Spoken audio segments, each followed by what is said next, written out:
Reborn, Victoria decisively swapped fiancés with me. The Reverend Silas is all yours, she declared. I'll marry the Hayes family heir. In my previous life, Victoria married the aloof Reverend Silas, only to discover his naturally obsessive and possessive nature. Unable to bear it, she chose to have an affair. Ultimately, the two ended up on true crime news, destroying each other. Meanwhile, I frequented high-profile events, admired by all thanks to the Hayes family heir's influence. Watching's unbridled, defiant smile, I let out a sigh of relief. A healthy relationship is certainly important, but a distorted one is far more captivating. Before we continue, please subscribe to this channel and tell us in the comments where you are listening from. I was reborn, brought back to the day Victoria and I were to be engaged. In my past life, because I was introverted and soft-spoken from childhood, my mother had me marry the Hayes family heir, hoping it would change my nature. She then arranged for my lively and spirited Victoria to marry the aloof Reverend Silas, attempting to melt that iceberg. Little did we know, the Hayes family heir was a womanizer, better than anyone at putting on a facade. His dual facade drove me to a mental breakdown, and in the end, I died by suicide. Looking at Julian, who was seated on the living room sofa, dressed in a burgundy suit like a peacock displaying its feathers, I decisively told my mother, "Mother, I want to marry Silas." Silas looked over at my words, and just one glance sent chills running down my spine. He had only recently been brought back by the Vance family from St. Jude's Abbey in the mountains. His hair had barely begun to grow back, a short stubble on his scalp, coupled with his naturally sharp and intense gaze, and despite habitually wearing rosary beads on his hand, he looked terrifyingly intimidating. My mother, seeing Silas looking like he was about to devour someone whole, instinctively rejected my request. Absolutely not. Since wouldn't budge, I tugged on Victoria's sleeve next to me. "Victoria, I truly love Silas. Please let me marry him." Victoria was radiant and dazzling. She had always harbored grand ambitions, determined to inherit the Vance family business and expand its influence. So, she wasn't truly invested in this arranged corporate marriage. However, she didn't expect Silas to be obsessively possessive, with an extreme need to control his lovers. When I died in my previous life, Victoria and Silas had stabbed each other over a dozen times, perishing together, and even made it onto major news headlines. I secretly vowed. In this life, there was no way I would let Victoria marry Silas again. Victoria scrutinized me. "You really love Silas?" Recalling the rumors about Silas from my past life, I declared confidently, "Actually, Silas and I met at St. Jude's Abbey before this." Victoria's expression suddenly changed. She gripped my shoulder tightly and blurted out, "What did you say? It was you all along?" Legend had it that Silas always carried a torch for the one that got away, a woman he met back when he was still an acolyte at St. Jude's Abbey. Because of this one woman, Silas, despite not loving Victoria, was so consumed by his need for control that he wouldn't let Victoria be with anyone else. This was what led to their tragic end in the previous life. Unable to withstand my relentless persuasion, Victoria eventually agreed to my request and swapped fiancés with me, though she looked at me with a strange expression. She said, "This time, the Reverend Silas is all yours. I'll marry the Hayes family heir." Just as I reeled from the burning ambition in Victoria's eyes, I accidentally bumped into Silas. Or rather, he had bypassed the Vance family members and deliberately waited there. I didn't know how much he had overheard, or if he'd heard me impersonating his one that got away in front of Victoria.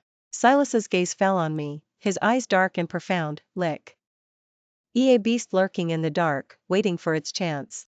At this moment, I finally understood my mother's reasons for not wanting me to marry Silas in my past life. I instinctively wanted to step back, but Silas took my hand and pulled me towards him. "Choose me, Grace. Don't you dare regret it." Victoria and Julian's wedding date was approaching.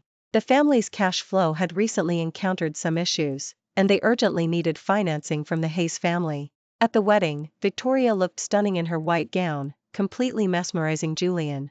I was intimately familiar with that look in Julian's eyes. It was the nauseating gaze he subconsciously gave whenever he saw a beautiful woman. For a moment, I wondered if swapping fiancés with Victoria had been the right decision after all. "Grace, do you truly love Silas?" Even at her own wedding, Victoria was still worried about my relationship with Silas. Yet, wasn't I equally worried about her and Julian? I often recalled my mother's anxious gaze, Julian's mocking looks, and Silas's eyes, which seemed capable of devouring me alive at any moment. I swallowed, a knot of fear in my throat, but my voice was firm. "Yes, I do. I fell in love with him the moment I first saw him. Silas wanted to stab my sister again in this life? He can dream on. As I stepped out of the hotel room, I saw Silas, arms crossed, waiting by the door. I wasn't surprised. Ever since Silas and I got engaged, he had been within 10 feet of me at all times. It wasn't because he was deeply in love with me, it was his possessiveness taking over, claiming me as his private property. He stared down at me, then suddenly challenged, "Why are we only engaged and not married?" In this life, Julian was still an excellent manipulator, quickly earning my parents' trust, who then agreed to his marriage to Victoria. As for my marriage to Silas, it had been indefinitely postponed. Before the wedding, I had secretly gone to see Victoria. She wrapped her arms round me, and I huddled in her embrace, just as we had clung to each other during countless terrifying thunderstorms in the past. I asked Victoria, "Julian isn't a decent person, Victoria. Are you truly going to marry him?" "Neither of them are decent people, but Julian is at least a normal human being." Then stroked my head, sighing, "Grace, just wait for me a little longer. Once I become powerful, I'll help you escape this marriage. Silas isn't suitable for you." In the darkness, Victoria's eyes shone with an unusual brightness, burning with countless desires and ambitions. I wasn't good at lying and had never managed to deceive Victoria. She looked at me and softly said, "Silas's one that got away died a long time ago. It wasn't you. This was something from our past life." It turned out Victoria had been reborn too. Just as Victoria had said, Silas truly wasn't suitable for me. I was introverted and soft-spoken, he was cold, ruthless, and unapproachable. Victoria's plan was to marry Julian, riding the coattails of the Hayes family's influence to elevate the Vance family to new heights. By then, a Vance family daughter would no longer need an arranged marriage. Of course, I couldn't possibly tell Silas any of this. I evaded the question. "Isn't Victoria's wedding about to start? Let's head down." Silas suddenly twisted my arm, pinning me against the wall. Our proximity had long exceeded normal personal space, but the atmosphere was completely devoid of romance. "Your family isn't trying to use you to keep me in check, then ride the coattails of the Hayes family's influence to skyrocket to success, and once you're wealthy, cast me aside?" Suddenly, Silas's long, slender fingers gently wrapped around my neck, immediately giving me goosebumps. His eyes dismissive, his thumb grazed my throat, his voice seductive, but the words he uttered chilled me to the bone. "Grace, I'll never let you go, not even in death." At the wedding, Victoria wore elegant ceremonial attire. Radiant and spirited, emanating a dazzling glow from within, she gracefully navigated the crowd with practiced ease. Julian's gaze upon Victoria grew colder and colder. I couldn't help but recall my past life, when I had been the one to marry Julian, the Hayes family heir. The multitude of guests, the forced smiles, my exhausted body, and countless scrutinizing gazes all made it difficult to breathe. Yet, for the future of the Vance family, I had to pretend to be sophisticated and worldly to appease everyone. In reality, after every social event, I needed a long time to recover emotionally. But the Hayes family's parties were endless, and over the years, I developed physical symptoms of depression, eventually dying by suicide. "Grace." A cold voice abruptly pulled me from my past life's memories. Silas frowned and reached out to adjust my chin. He spoke concisely, "I am your fiancé. Even if you're daydreaming, you're not allowed to look at anyone else." My vision refocused, and indeed, I saw Julian's defiant gaze. I looked back at Silas, whose face had turned dark. For some reason, this kind of power play between brothers-in-law made my once adrift heart find solid ground. "Grace, come quickly." Victoria stood center stage, and a group of girls stood a short distance away, eagerly waiting to catch Victoria's bridal bouquet. The one calling me was among them. Just as I was about to stand up, Silas grabbed my wrist, scrutinizing me. "Do you even know what catching the bouquet means before you try to catch it?" Of course, I understood the meaning of catching the bouquet. It was a way to pass on good fortune. I immediately pieced it together. If I actually caught the bouquet, in the eyes of outsiders, it would look like I was pressuring Silas to get married. Silas was too perceptive, and I worried his intervention would derail Victoria's plan, and even more, that angering this manic man would bring retribution upon the Vance family. I clasped Silas's wrist and leaned in close to his ear. "You'd better cherish me, because no one else will want to catch a bouquet for you." Taking advantage of Silas's momentarily stunned expression, I quickly pulled away. But before I could reach the group waiting for the bouquet, a gray figure from the side stepped in front of me, taking the spot reserved for me. Silas stood among the cluster of girls, radiating an aura of "do not approach," his presence so formidable that the girls around him instinctively parted ways. He was already tall, nearly 6 feet 3 inches, and he easily snatched the bridal bouquet from the air. In that instant, Victoria, who had turned away, instantly lost her composure, and even Julian looked utterly bewildered. The entire hall fell eerily silent. No one had expected the Reverend Silas, the head of the Vance family, to get involved in this. Under everyone's watchful eyes, Silas walked toward me. A few seconds later, roaring applause filled the hall. Just as I felt completely overwhelmed by everyone's stares, Silas glanced down at the bouquet and suddenly smiled. I followed his gaze. The azaleas were vibrant and dewy, nothing seemed amiss. Do you know the meaning of the azalea flower? I looked up into Silas's eyes, as deep and profound as an oceanic vortex. I recoiled in alarm, but Silas took my hand and pressed a kiss onto the back of my hand. The azalea means I will belong to you forever. Ever since that day's farce, even my usually apprehensive mother had cautiously probed my stance on marrying Silas. However, Victoria deflected all of my mother's attempts and, to ensure I didn't overthink things, thoughtfully gave me a theater ticket.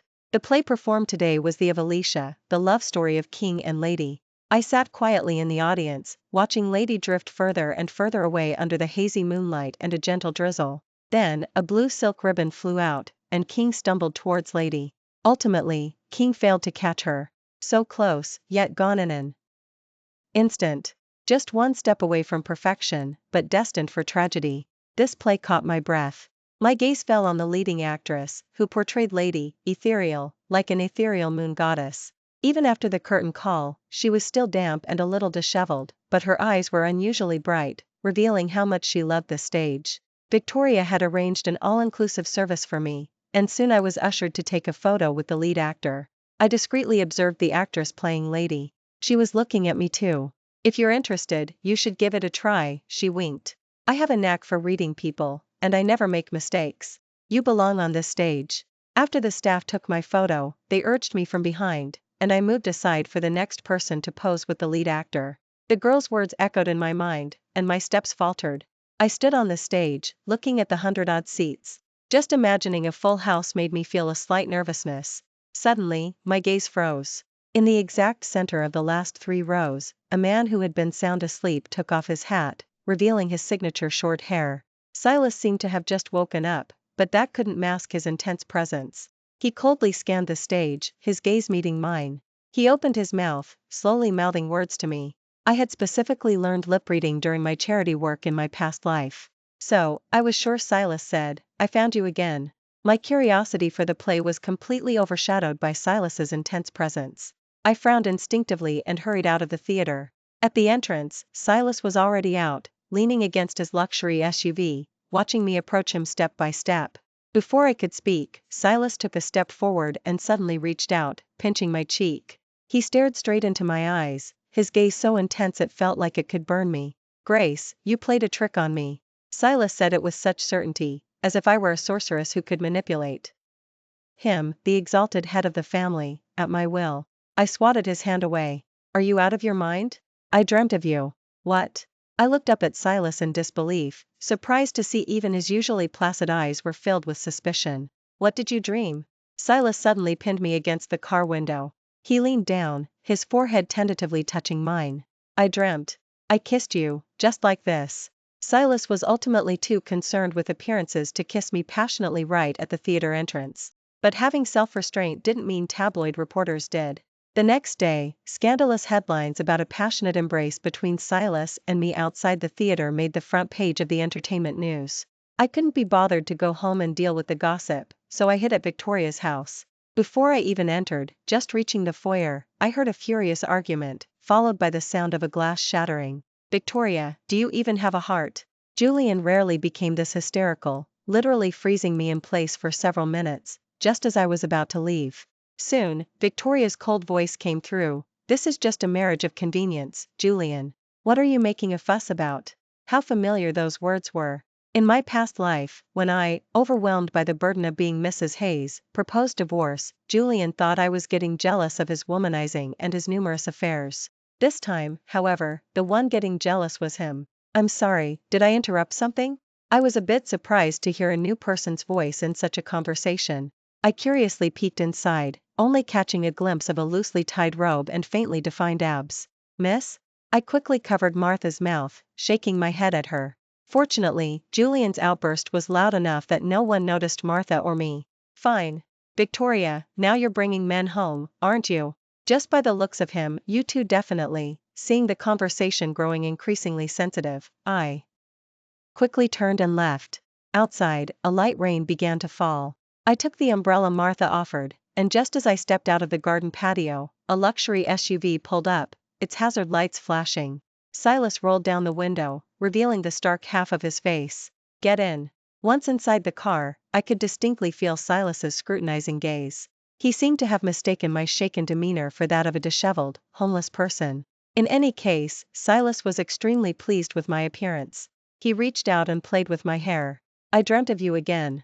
I wasn't really interested in Silas's disturbing dreams, but then he said, I dreamt you married Julian. The hair on my arms stood on end. Turn down the AC, Silas instructed the driver, then raised the partition and draped his suit jacket over my shoulders. He leaned very close, and when his fingertips brushed against my exposed skin, I shivered violently. What are you afraid of? As long as you don't betray me. Silas fiddled with my earring, his voice soft and lingering. I won't lay a hand on you. I grabbed Silas's hand, cautiously asking, what else did you dream? But said nothing more. His gaze shifted from my face, then he suddenly pulled open my collar, his fingertips resting on my collarbone. Do you remember what I told you? What's the meaning of the azalea flower? The coldness radiating from Silas slowly began to consume the air around me. His sharp gaze, like a piercing sword, forced me to obey and continue. The azalea means I will belong to you forever. Good girl. Are you afraid of pain? I didn't understand why, but my gut told me that nothing good could come from Silas's lips. Yes, I'm terrified of pain. To my surprise, Silas smiled with satisfaction. It's good that you're afraid of pain.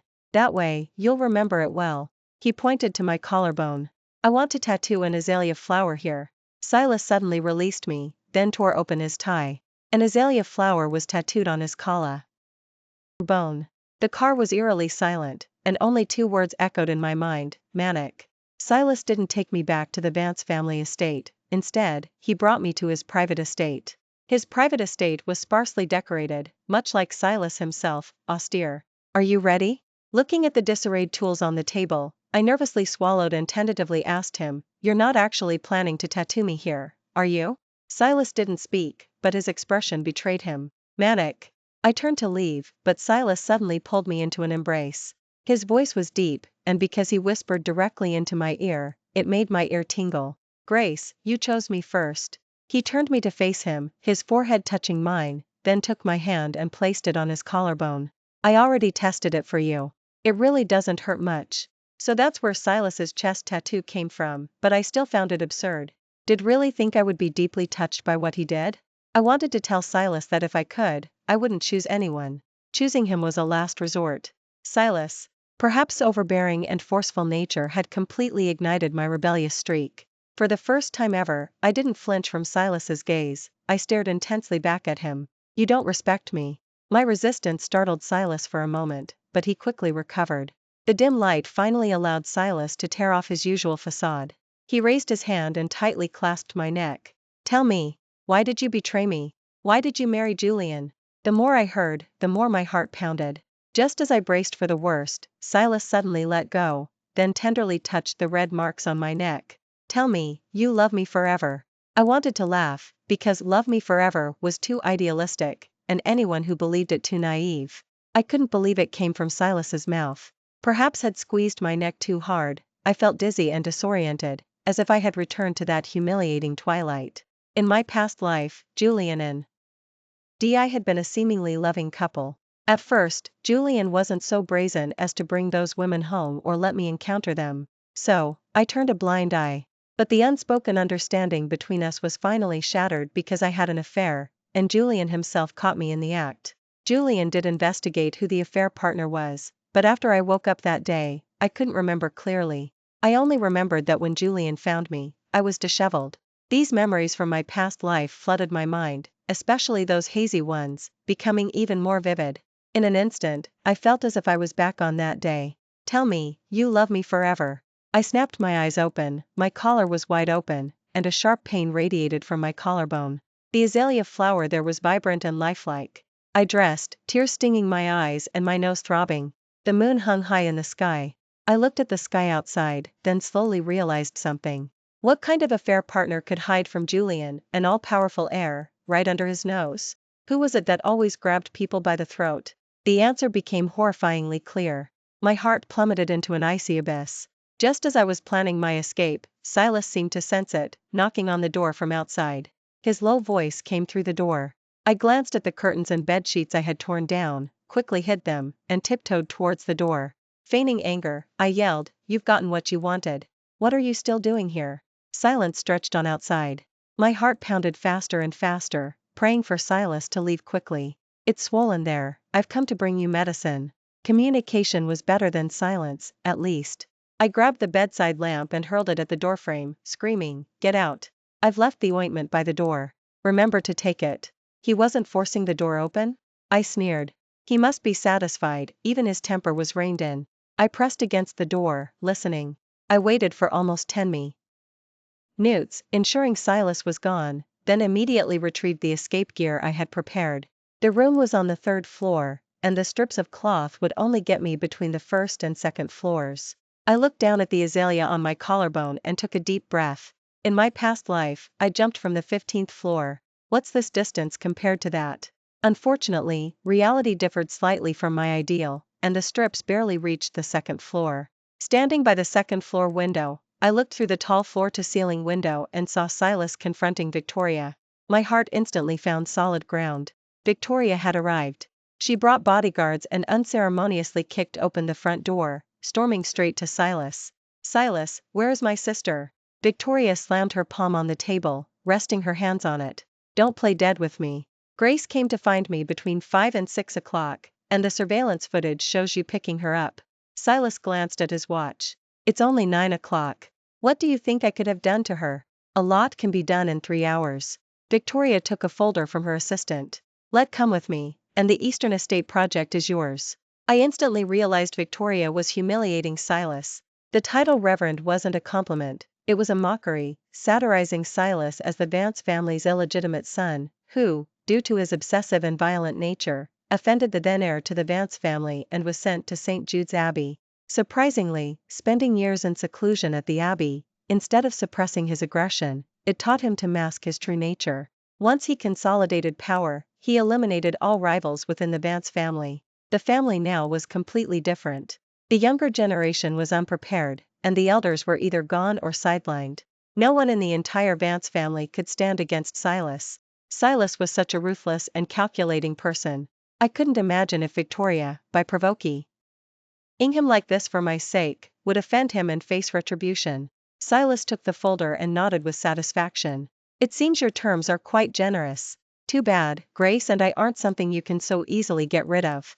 Victoria splashed a cup of red tea directly onto Silas's face. "Don't think I don't know your filthy intentions. How could someone like you ever truly love anyone?" The tea stained Silas's lapel. He stopped the butler behind him and raised his eyes to look at Victoria. "What do you mean, someone like me? Do you know me so well?"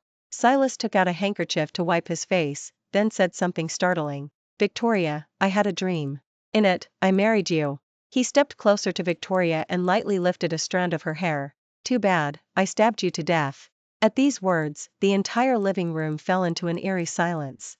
I wished I could stare a hole through Silas through the glass. "You should go back and play your games with your Hayes family heir. Grace is safe with me." "At least," Silas tapped his neck, "at least your eyes won't get burned out." Because had just moved Victoria's hair, her neck was exposed, covered in mottled red marks. I instinctively touched my own neck. There were still Silas's lingering grip marks there. I wondered who really needed their eyes burned out. Victoria was sent away by Silas. I had originally intended to continue looking for a foothold, but suddenly walked towards the window and flung it open with a whoosh. I instantly tensed, hiding around the corner. I heard Silas let out a soft sigh. I looked down, seeing Silas leaning on his elbows by the window, his head tilted slightly upward. "Are you trying to fall to your death?" Before I could react, Silas suddenly moved, jumping onto the windowsill, his powerful hands clamped tightly around my waist. From this height, I could even see Victoria still lingering by the entrance. Silas and I stood together by the window. He held me from behind, his other hand gripping my chin. I find that both you sisters are very interested in my dreams. Silas's breath coiled around me like a venomous snake. With every word he spoke, my heart grew colder. In the dream, Victoria married me, but she was disobedient. She kept getting in my way. So you stabbed her to death? That's right, I'll take anyone who stands in my way, and my tears fell onto Silas's hand. His words faltered, and he suddenly turned me to face him, tightly pinching my cheeks. Don't you dare cry. You're not allowed to shed tears for anyone but me. I forcefully pulled my hand away from Silas, my expression cold. Silas, if I hadn't chosen you back then, would you still be treating me like this? Silas was stumped by my question. He fell into contemplation, as if genuinely considering the question. I continued, whoever chooses you isn't automatically your possession. Victoria wasn't in the dream, and neither am I now. I jumped down from the window, walking past Silas. He instinctively reached for my hand, but I dodged him. Come find me when you figured it out. As I walked out of the private estate, Victoria drifted her sports car to a stop in front of me. She rolled down the window and raised an eyebrow at me. You actually got out? Should we celebrate? I got into the passenger seat. Victoria's expression hardened, and she floored the accelerator, driving away from the estate. Look how deeply he cares, still watching from the window. It's truly disgusting. Victoria's words were laced with sharp criticism and discontent towards Silas. I remembered Silas's words. What exactly happened between you and Silas? In my past life, I was lost in self-pity, having to manage the Hayes family's social connections, the Hayes' public image, and also contend with Julian's endless string of lovers. I was overwhelmed and stressed by life, so I never paid much attention to what happened between Victoria and Silas. But I knew very well that if Silas had truly engaged in abusive behavior, Victoria, after being reborn, wouldn't just avoid him, she would seek revenge. There had to be a hidden reason. Ask him. Victoria thought for a moment, then added, haven't you two recognized each other yet? What kind of marriage of convenience that might lead to love game are you playing? Silas is like an unleashed beast. Don't play with fire, it's not worth it. Recognize what? The sports car suddenly braked. Victoria turned her head to look at me, then pulled out a photo. Don't pretend. Don't you remember meeting Silas at St. Jude's Abbey when you were little? Look, I've got the proof for you. I specifically found this at the Vance family estate. I clutched the photo, staring in disbelief at the little boy in it.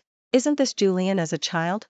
How could it be Silas? Suddenly, Victoria and I jolted violently. Looking back, I saw that we had rear-ended a luxury SUV. Silas had caught up. I came to St. Jude's Abbey when I was 8 years old. Because of my delicate health, no medication seemed to work, so my family, believing a fortune teller's words, sent me there to rest and recover. That's when I met Silas. He was training as an ascetic, living a very meager life. His small shoulders carried water buckets larger than himself, and at an age meant for play, he was pressed into meditating and chanting. Silas and I lived drastically different lives at St. Jude's Abbey. Even with such worlds apart, we still met. To put it bluntly, I treated Silas like a stray dog in the mountains, and Silas saw me as a naive do-gooder. It was a relationship of mutual teasing, but this naive do-gooder somehow fell for the stray dog. The night Silas was abandoned in the wilderness, left to fend for himself, I mobilized everyone from the Vance family who was assigned to me. We searched all over the mountains, and that's how I pulled Silas out of that dark, damp hideaway.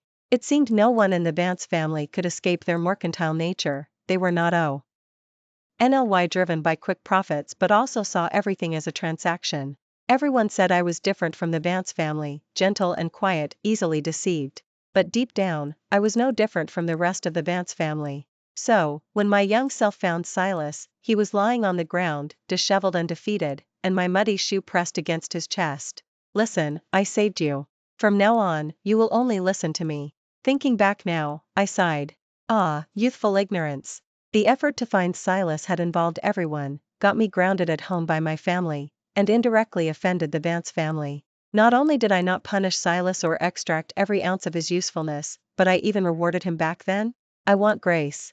I heard a sound and looked back, seeing the red sports car and the luxury SUV rear-ended, and Victoria confronting Silas who had caught up. I quickly dialed 911. 10 minutes later, the police car took all three of us to the station to give statements. I sat in the middle, Victoria on the right, and Silas on the left. I'm going to sue you until you're bankrupt. The family's lawyers are always top tier. Bring it on if you dare. Victoria suddenly leaned over to the front passenger seat, pointing at Silas. Officer, you see. This wasn't a rear-end collision, it was attempted murder. The police officer in the passenger seat, overwhelmed, his face stern, said, "Everyone, shut up." After giving our statements, someone arrived to bail us out. The bailer was Julian. His face dark, he sat with his arms crossed. "You three are quite something, getting yourselves straight into the station." Victoria awkwardly rubbed her nose. "Who asked you to come?" Julian immediately lost his composure. "Who else did you want to come? The affair partner?" "Victoria, look closely. I'm the legitimate one, damn it." While they were arguing, Silas slipped over to me and pulled me into the car. "Dreams aren't reliable. Grace, you can't get rid of me." Not far away, Victoria saw his movement and started towards us, but Julian held her back. Grace frowned, turning to Silas. "You and Julian?" He leaned back completely. "We're family by marriage, there's always mutual benefit." His hand brushed my waist, and his cold lips grazed my earlobe. Each word, laced with despair, yet stirring an incurable, fatal allure, threatened to drag one straight into the abyss. "Grace, I'll only ever listen to you. Does that make you happy?" I instantly realized that Silas had known all along that the person he met at St. Jude's Abbey was me. After realizing the person at St. Jude's Abbey wasn't Julian but Silas, I began to investigate. For instance, why had I, in my previous life, believed the young boy at St. Jude's Abbey was Julian? Before I could find out, grandmother's birthday gala arrived as scheduled. This was the beginning of my nightmare in my previous life. It was at grandmother's birthday gala that Julian caught me in bed with another man. This time, Victoria organized grandmother's birthday gala, but the location remained the same as my previous life.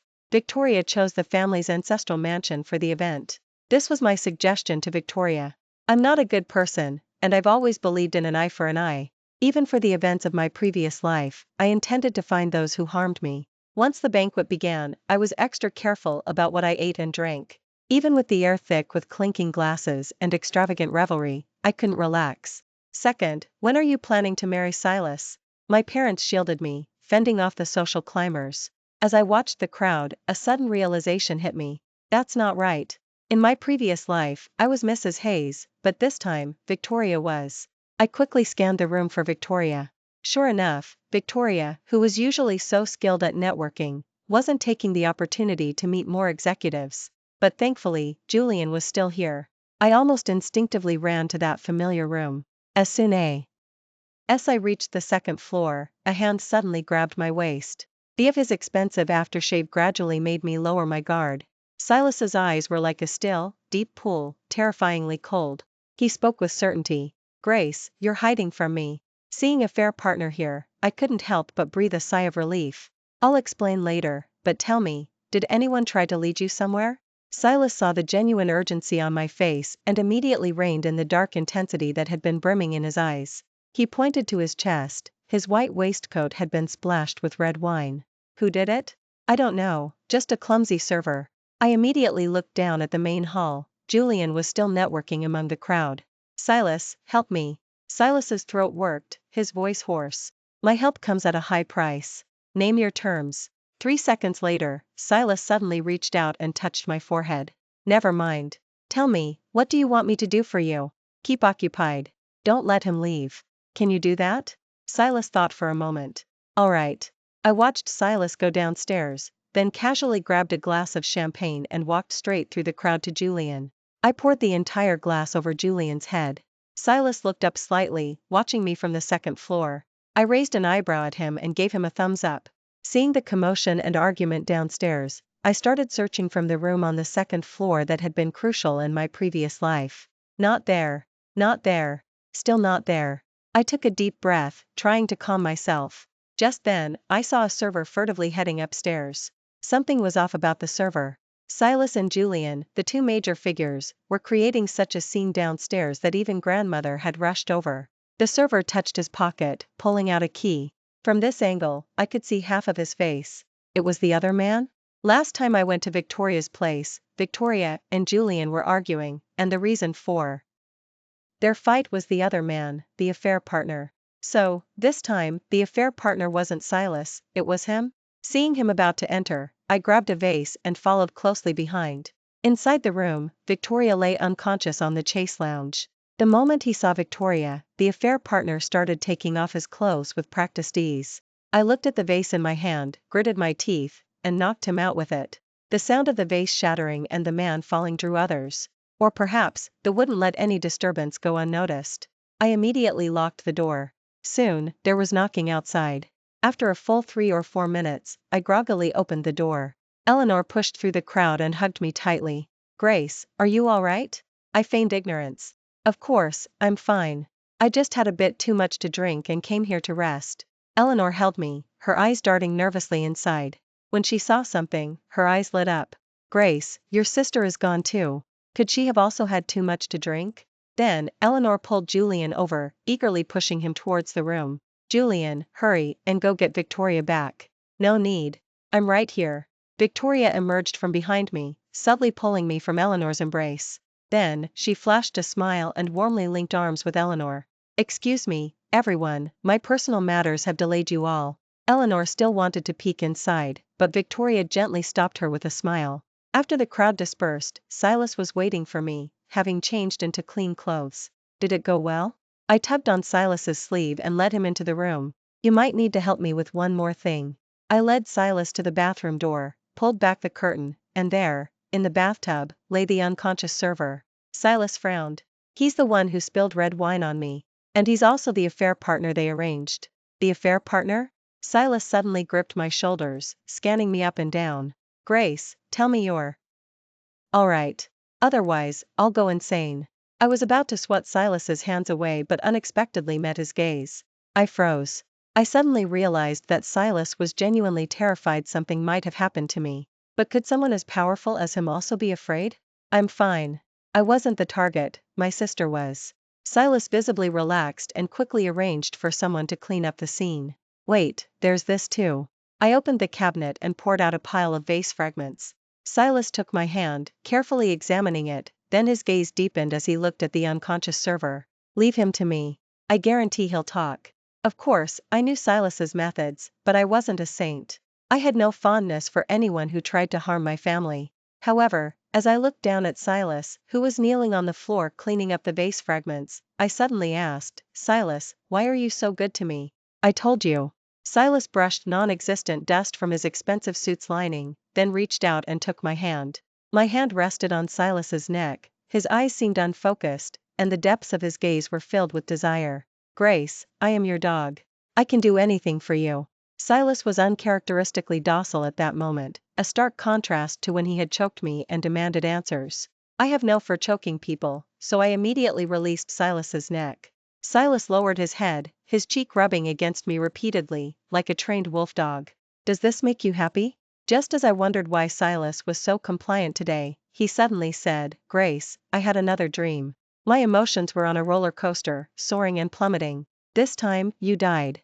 My heart skipped a beat, and I forced a smile. "How could that be? I'm standing right here, perfectly fine. I saw you jump from a tall building, covered in blood." Silas finished, then looked up at me, his eyes bloodshot, a smile still on his face. But I could see a surging agitation in his gaze.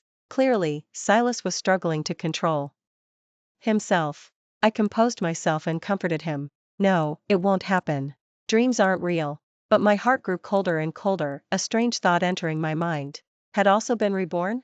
Before I could delve deeper, Silas wrapped his arms around my waist. He knelt on one knee, his arms around my waist, his eyes full of panic. "Grace, I will change. Everything you dislike, I will change." He looked up, his eyes full of hope. "So, Grace, please don't die?" I looked at Silas, for the first time without any biased thoughts. In that moment, something seemed to break free from its cage and emerge. After the banquet, Silas drove me back to the family. Because we both knew a difficult confrontation was inevitable. When we arrived home, Victoria sat on the left, Eleanor on the right. The servants had been dismissed, and the entire Vance family was silent, with a storm brewing. Arthur was nowhere to be seen at the dining table. Indeed, in this kind of relationship, he always remained in the shadows. I sat next to Victoria, and as soon as I took my seat, I met Eleanor's complex gaze. There was sadness, shock, and a hint of disappointment. "Grace, come sit over here." I looked at Eleanor, then at Victoria sitting beside me. Suddenly, Victoria grasped my hand, staring at Eleanor. Grace isn't going anywhere. Grace is staying right here. Victoria, is that how you speak to your mother? Were your actions today what a mother should do?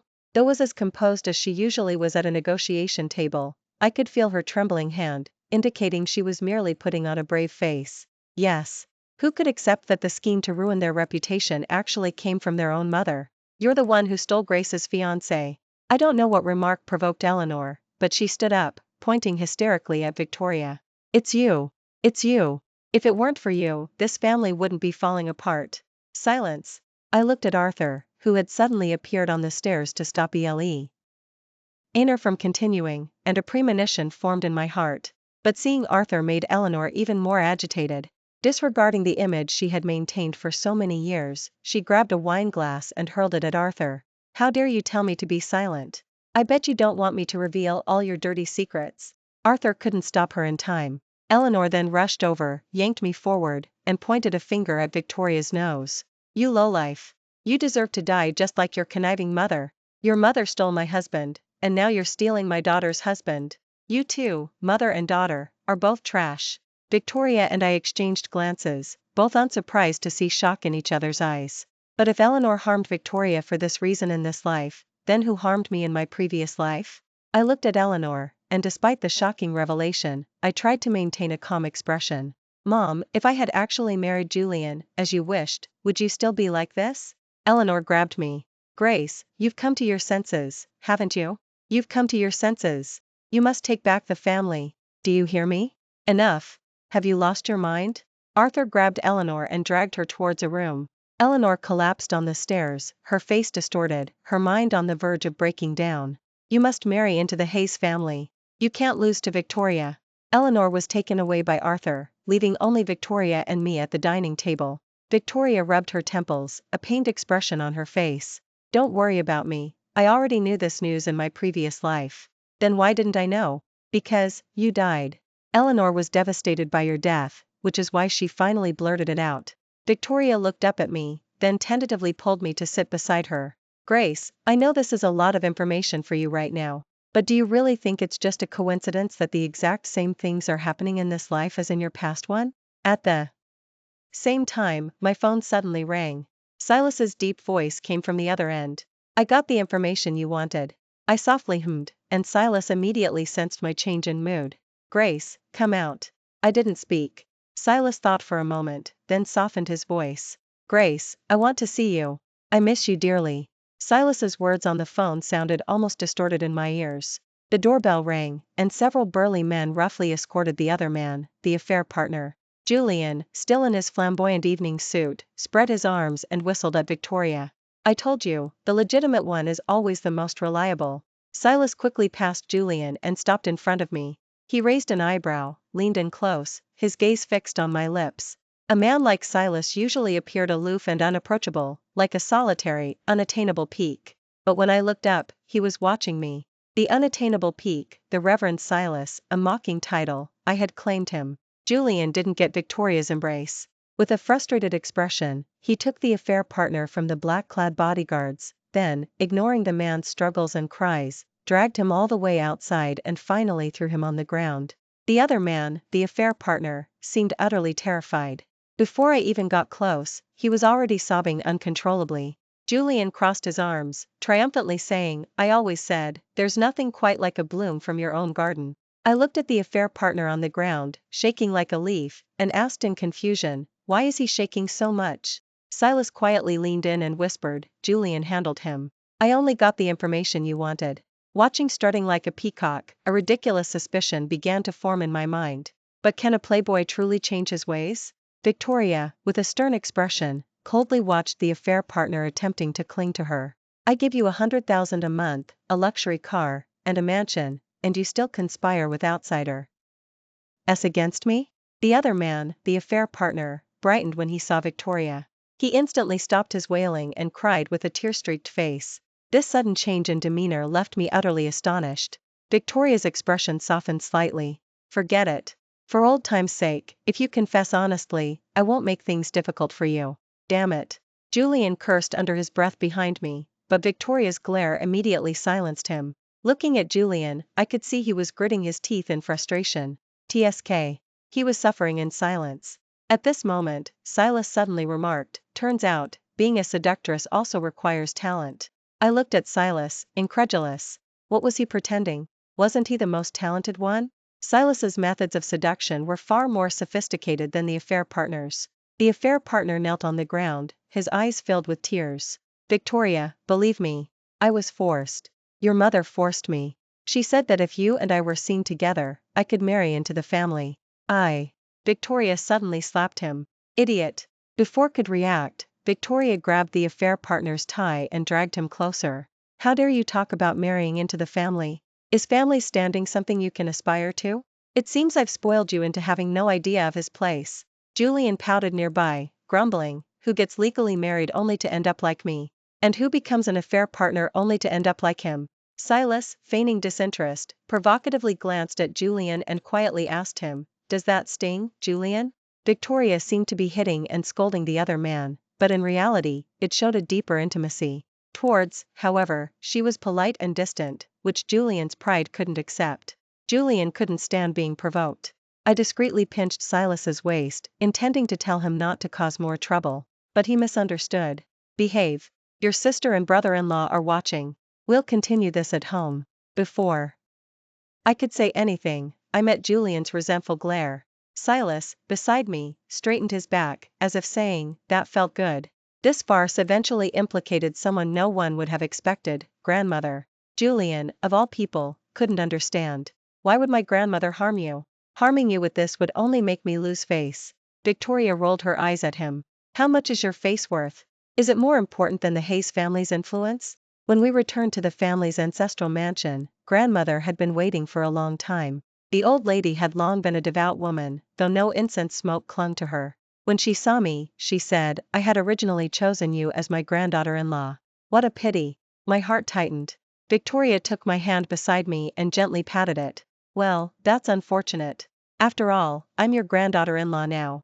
Anger flashed in grandmother's eyes as she tightly clutched her rosary beads. "Is that how you speak to your elders? Is that the family's upbringing?"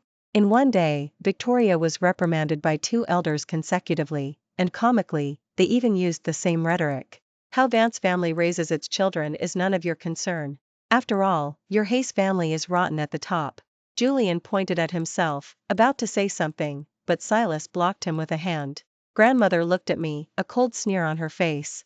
Sharp-tongued little troublemaker. Victoria wanted to say something else, but I held her back. This was my battle, I wouldn't let others fight it for me. I pulled a stack of documents from my briefcase. "Over the years, to seize power, you must have left behind quite a few vulnerabilities. New city apartments in 2012, 2016. Enough." Grandmother's face darkened. "I thought you were a good one, but I was sorely mistaken. To maintain power, you deliberately sabotaged the arranged corporate marriage between the Hayes and Vance families. You knew Julian's pride, so he would never be a CK down. It's just a shame. My sister isn't me, she won't tolerate it." In front of grandmother, I handed all the documents to Victoria. The family had its own leader, I didn't need to overstep. I could see Victoria's eyes growing brighter as she flipped through the documents, filled with ambition and desire, dazzlingly radiant. After leaving the family's ancestral mansion, Silas followed behind me. I turned to look at him, at myself reflected in his eyes. I imagined I might appear sharp, as the nightmare that had overshadowed my previous life had unraveled easily. Or perhaps I would be serene, having been reborn, I should let go and find peace. But neither was true. Silas's single sentence shattered all my illusions. He said, "Grace, you're about to shatter." The next moment, I lunged towards Silas. "What's done is done, but the future is ours to shape." I thought, people have to look forward. "Silas, let's give us a try." Silas embraced me, lowering his head and cupping my face. "Grace, you won't have anyone but me." With the Hayes family's hidden dangers resolved, I'm not sure how Victoria confronted grandmother that day. In the end, the Hayes family, who had been delaying the financing, not only made the payment on time but also, I heard, sent grandmother away. Rumor had it that grandmother had a sudden epiphany and decided to retreat to a monastery, joining St. Jude's Abbey. Whether the rumors were true or false, those in the know understood. Afterward, the family not only successfully navigated the economic crisis but even saw its market value rise further. As for Eleanor, she was sent to the family estate for convalescence, and I visited her weekly. But she still seemed immersed in her dream of Victoria's ruin. Whenever she saw me, she would repeatedly instruct me to reclaim the family. Arthur was sidelined, and the family was now run by Victoria. This led to my engagement with Silas being postponed indefinitely once again. Victoria didn't approve of Silas. She had, on several occasions, implicitly told me that breaking off the engagement would have no impact on the family's current standing, but I remained silent.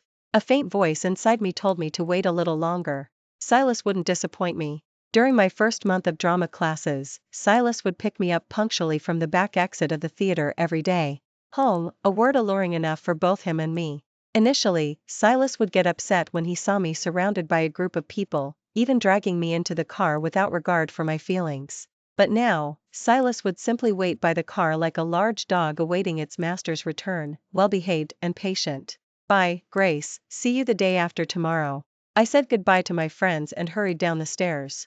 At the bottom of the stairs, Silas opened his arms and embraced me. He rested his chin on my shoulder, his fluffy hair brushing against me. Grace, let's get engaged. My hand slowly pushed Silas away, and I stepped out of his embrace. Silas watched me nervously. Okay. Silas's eyes suddenly lit up, and he tightly gripped my hand. What did you say? I said yes. Aren't we getting engaged? Where's the ring? Silas eagerly pulled the ring from his pocket.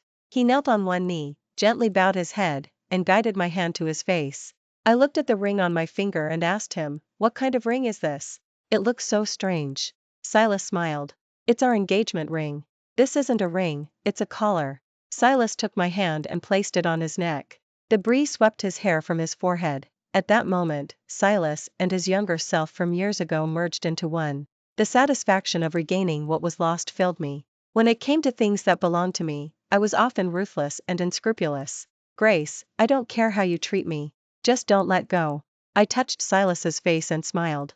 Because this fierce wild wolf had finally been tamed by me. I looked down at the docile and devout Silas, feeling in irresistible pity for him. I asked him, why did you suddenly propose marriage to me? Silas hugged me, grinning triumphantly. I thought you wouldn't say yes. I thought you'd say you needed to ask your parents or your sister. But I didn't expect. I turned and kissed Silas. The next day, scandalous headlines about a passionate embrace between Silas and his fiancée at the grand entrance once again topped the trending news. I stayed at Silas's private estate, reading how tabloid reporters praised Silas and me with words praising their love. Did you do this? Silas brought me a glass of milk, tucked the blanket around me, and sat beside me, softly humming. Life went on like this for 6 months. Silas and I had no major issues, but Victoria and Julian ran into a huge problem. To celebrate me having landed her first role, the party ran a little late. It was raining heavily that night, and Silas arrived a bit late. That's when I encountered Julian, drunk out of his mind. I rarely saw Julian like this. In my memory, both in my previous life and this one, he had always been the family heir, full of vigor. I initially didn't want to bother with Julian, but it turned out he was incredibly shrewd when drunk. Grace, you're not allowed to leave. Julian clutched my crossbody bag tightly. Ignoring the looks from other colleagues, I immediately distanced myself and called Victoria. After several rings, Victoria's phone showed it was off. I immediately deduced that they had argued. Helpless, I had to wait for Silas to arrive and help me take this drunkard back. Stop drinking. Julian reeked of alcohol, making me feel nauseous. He finished his last drink and slumped dejectedly against the bar. Grace, is Silas good to you? What's it to you? I stopped speaking, a sense of absurd helplessness washing over me. Julian had always called me Grace or sister-in-law. He wouldn't call me Grace. That form of address, only Julian from my previous life would use. I pinched my palm to keep my expression neutral and changed the subject. What happened between you and my sister? Julian's eyes were full of resignation, a bitter smile on his lips. Your sister, she really doesn't love me. I understood. After all, a playboy like Julian was hardly Victoria's type. Because preferred the other man, the affair partner type. Helpless and dependent. This was why, even though the other man had made a huge mistake, Victoria only broke off contact with him and didn't seek revenge. With your statuses and your marriage, there was never really any talk of love. I coldly shattered Julian's ridiculous fantasy. An arranged marriage in a wealthy family, yet still hoping for love? Wanting to have your cake and eat it too? That's just someone who bit off more than he could chew. Julian drank in silence, then asked, what about you? He propped his head on his elbow, his eyes bleary with drink. Grace, do you have any regrets? I had also had some drinks, and being called Grace by Julian at that moment unsettled me. My tone wasn't good. What exactly are you trying to say? Do you regret choosing me? That settled it. Once the absurd was confirmed, I actually felt relieved. I merely wondered why heaven had granted so many chances at rebirth. I'm sorry.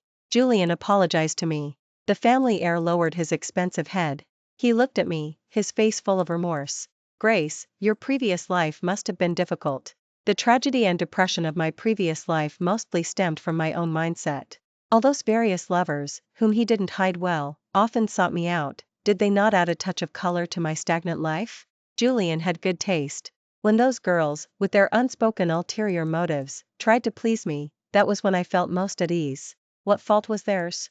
As long as they were willing to put effort into me, that was enough. That's all in the past. I'm doing very well now. Julian looked me up and down. Even in such a lovesick, disheveled state, his mouth still betrayed his playboy tendencies.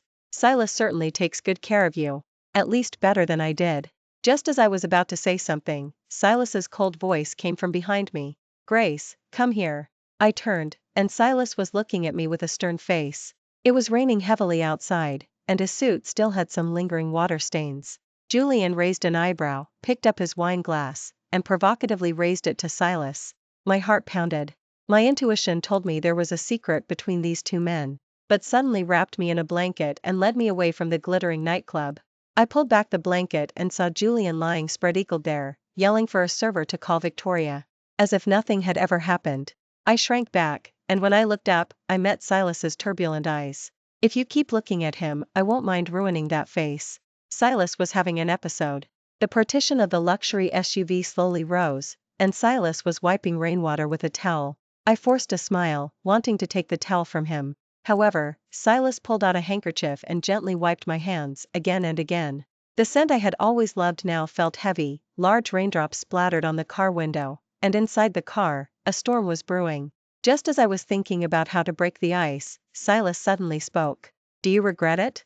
The question left me bewildered, but my gut told me it wasn't a good one. Regret what? Silas stared at the azalea on the handkerchief, then looked up at me, his gaze scorching, as if it could burn a hole through me. Regret choosing me. Silas raised his hand, gently tidying my hair.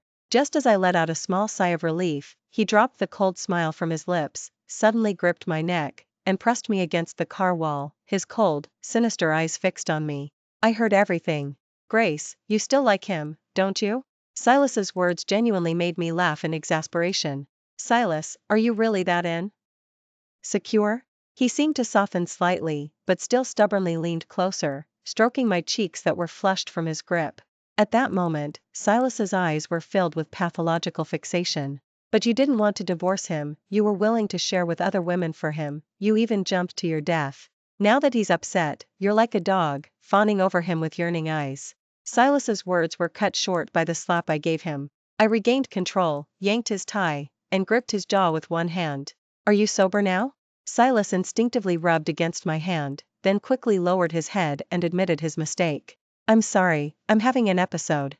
I found Silas's psychological issues, stemming from his childhood trauma, quite troublesome. Since we started dating, Silas had secretly been taking medication for his treatment, but the side effects often made him paranoid and hypersensitive, causing even tiny details to be magnified.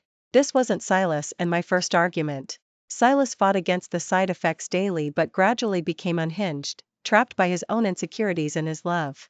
I sighed, looking at Silas, every cell of him craving affection, yet fluctuating between feigning normalcy and proactively exposing his wounds. I reflected on whether being with Silas was truly the right thing to do. I didn't want to see Silas compromise himself for me. Without this relationship, given Silas's current status and power, he could completely avoid those medications, avoid enduring internal turmoil and hypersensitivity. I softened my tone. Silas, let's take a break. I think we both need to carefully think about this relationship. Silas's coaxing smile froze on his face. The light in his eyes extinguished with a soft poof, replaced by the stubbornness and ruthlessness he had just suppressed. Grace, do you know what you're saying? Silas's reaction was entirely within my expectations. I never lacked the courage to confront him directly. So, even you. Under Silas's gaze, which seemed to want to devour me alive, I repeated the sentence. Silas, let's take a break. Silas's mouth twitched, his eyelashes shadowed with a sneer. He whispered in my ear, Grace, the game is over. Silas and I ultimately didn't break up. Firstly, I couldn't bear to, and secondly, Silas was shameless enough. But I still couldn't understand Silas's words that day. What game was over? What game exactly? This question lingered until one morning when I pulled out a ticket and handed it to Silas, who was eating breakfast, and his expression changed. My play is in 3 days. Interested in gracing us with your presence? Silas's gaze fell on the ticket, and his voice was low and hoarse. Do I have to go? Grace's smile faltered, her voice unconsciously pleading. This is my first time performing on stage. Are you really not coming? I mean you. Silas looked up, his hand tenderly caressing Grace's face. Then, his trembling hands gripped her shoulders, pressing her into the corner of the couch, fiercely possessive, yet fragile and desperate. You're not going. You have no idea. Just the thought of you being kind to someone else is enough to drive me insane with jealousy. Grace tried to push Silas away, but he held her down tightly. You're manic. I'm just playing a concubine with one line. More than half a year of intimacy had allowed Grace to understand Silas more deeply. She could see the serious obstinacy in his eyes. Grace's heart sank. This manic was having an episode again. Silas, look at me. Grace stared directly at Silas, not caring if her words would provoke him. Some wounds don't heal with time, and similarly, the problems between Grace and Silas persisted. They wouldn't unravel easily just by the passage of time. Her tone was cold. I'm not a toy you can control. I have my own life, my own career. Silas, you will never truly possess me. Before she could finish, his scorching body heat was suddenly upon her, forcing her back into the couch once more, leaving her no escape. What did you say? Say it again. His voice sounded as if his vocal cords were torn, each word laced with unbearable pain. Grace, you are mine, always. Grace mustered all her strength and slapped Silas across the face, saying coldly, Are you sober now? Dogs don't dictate to their owners. More than half a year of submissive obedience dissolved like a mirage. On one ordinary morning, Silas revealed his true nature once more. Grace, I told you. I'm not playing these dog and master games with you anymore. If that's not enough to keep you, then I don't care. Silas powerfully gripped Grace's waist, lifting her with one hand onto the dining table. Plates and cutlery on the dining table scattered onto the floor. With his other hand, Silas seized Grace's calf, his eyes dark and menacing as he stared at her. Silas held Grace tightly. Forced to endure, she clutched at the nearby tablecloth, cursing him incessantly. But soon, all her curses were swallowed, unspoken. Afterward, Silas, sated and content, held Grace close, playfully tugging at her hair. But simply couldn't accept such possession from a man who was supposed to love her. Ultimately, Grace and Silas entered a cold war. When returned home that evening, the light always left on was no longer there. Grace's heart began to swell with resentment toward Silas. After a moment's thought, she switched the light back on. In the bedroom, Grace was searching for props needed for the play when she discovered a black bag in a corner cabinet. She opened it, revealing chains. Solid gold chains. Grace's hands began to tremble uncontrollably. Grace. Turning around, Silas saw Grace, and his eyes instantly filled with undisguised surprise. Grace picked up the chains. What is this? Silas's expression changed, but he didn't answer her. Grace threw the chains at him. You promised me. You said you would never confine me. Ignoring struggles, Silas held her in a fierce embrace. Ace. Don't leave. Grace slapped Silas across the face. A red handprint immediately appeared on Silas's face. His eyes were bloodshot, and the hard-won edge returned to him after half a year. In that moment, Grace realized clearly that even if Silas had truly become her devoted shadow, he was still covered in the unrefined habits of a wild dog. You were the one who betrayed me first. You said you wouldn't leave. No one is indispensable to another. Hazily, Grace felt Silas put something on her hand. Silas's hand was at Grace's throat once more. Say it. Say you'll always love me. It was that sentence again. Just as she was about to pass out, Grace looked at Silas's sharp features, and the corner of her lips curved into a smile. Silas, you're truly pitiful. When woke again, her entire body had been thoroughly cleaned, and she felt no discomfort. Except, her feet were bound by a golden chain. There were no communication devices in the room, and warm milk and toast sat on the bedside table. Grace grabbed the milk and smashed it on the floor, then seized the opportunity to hide a glass shard. A moment later, Silas heard the commotion and opened the door. Light immediately flooded the dim room. Silas stood while Grace knelt. Overnight, everything seemed to have changed. Silas crouched down and began to clean up the shattered glass and spilled milk. Grace seized the chance, taking the glass shard and swiftly moving toward Silas. "Let me out." The glass shard pressed against Silas's throat. He was silent for a moment, then suddenly let out a scoff. His gaze finally fell on Grace's hand, subtly assessing it. "Grace, I told you. I'll never let you go, not even in death." Having said that, Silas even leaned his neck forward slightly. Crimson blood dripped onto Grace's hand. She trembled violently, dropping the glass shard. Silas seemed pleased by Grace's reaction. He grabbed her ankle, pulling her forcefully into his embrace. Grace was then forced against the cold floor-to-ceiling window. Silas, at that moment, was like an unleashed beast that had lost all reason, attempting to force her into submission through despicable means. From this angle, Grace could see the gardener pruning branches among the flowers and the driver washing the car in the courtyard. Grace frantically clawed at Silas, trying to make him realize how outrageous his actions were. However, Silas suddenly gripped her chin, forcing her head to turn and kiss him. Until Silas left on a business trip. Grace slowly exhaled, looking at the easily deformable golden chains in her hand. She decided to use the same trick again. As stumbled out of the estate, referring to Silas's family estate, Victoria was waiting for her in a sports car by the gate. Victoria saw the bruises on Grace's body, and her teeth clenched. "Silas, that brute." Grace changed into her costume, reminding Victoria to watch the road. Victoria scoffed. Sharp senses. Just as the sports car crossed the bridge, Grace saw a luxury SUV gaining on them in the rearview mirror. "Will he catch us? Catch me? He can dream on." Victoria floored the accelerator, and the sports car shot forward. Midway, a showy gaudy fluorescent yellow sports car suddenly cut in, forcibly pushing Silas's luxury SUV off the road. The gaudy fluorescent yellow sports car cut past the luxury SUV, rolled down its window, revealing a face wearing sunglasses and an incredibly flashy grin. Julian whistled at Grace, his voice extremely arrogant and annoying. "Hey, sister-in-law, wasn't I awesome?" Victoria, embarrassed, silently rolled up her window. "Don't worry. Julian is a wizard behind the wheel." In the rearview mirror, the luxury SUV was being aggressively blocked by the gaudy fluorescent yellow sports car. Grace slowly breathed a sigh of relief. The red sports car, leaving everything else in its dust, finally pulled up to the theater entrance. Victoria pulled out the tickets and waved them at Grace. "Break a leg with the SH. Ow, don't disappoint me." Julian leaned against the sports car, raising an eyebrow at Grace. "Go on in, why are you looking back?" Grace gathered her skirt, quickly got out of the car, and pushed open the main doors. She knew that behind those doors lay her new beginning. After the performance, Victoria waited for Grace at the back entrance, holding a bouquet of flowers. Julian was sporting dark circles under his eyes, groaning and complaining for ages. Grace looked around, then quietly asked, "Where is he?" "I'm talking to you." Victoria reached out and nudged Julian, who surprisingly seemed to enjoy the playful jab. Grace watched their interaction and couldn't help but laugh. It seemed there really was someone in this world who could tame the arrogant Julian. "After I forced him to stop, I appealed to his conscience and gave him a good dressing down. He's probably slunk back home by now." "No, he wouldn't. Someone with Silas's temperament wouldn't give up just because of a few words from Julian." Victoria saw Grace's troubled expression and immediately asked Julian, "What exactly did you say to Silas?"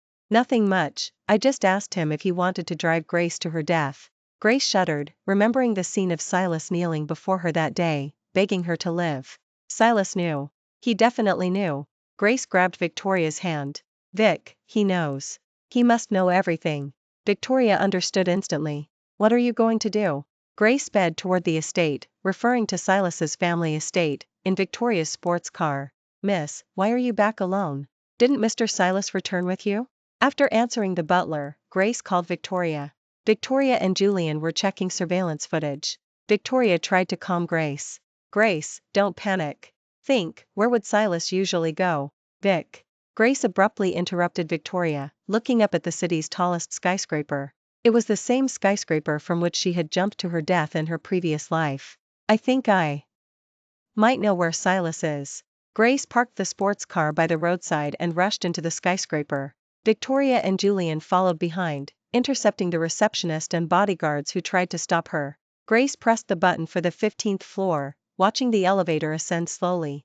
The 15th floor was an unfinished cafe, which featured an open-air balcony. Silas was standing there. The wind was strong, making Silas's coat tails flap wildly. He looked like a bird about to plummet. In that moment, Grace seemed to understand Silas's words, "Live well." Grace couldn't bear the thought of Silas falling. She wanted to stop him. Did the performance go well? Grace nodded, slowly approaching Silas.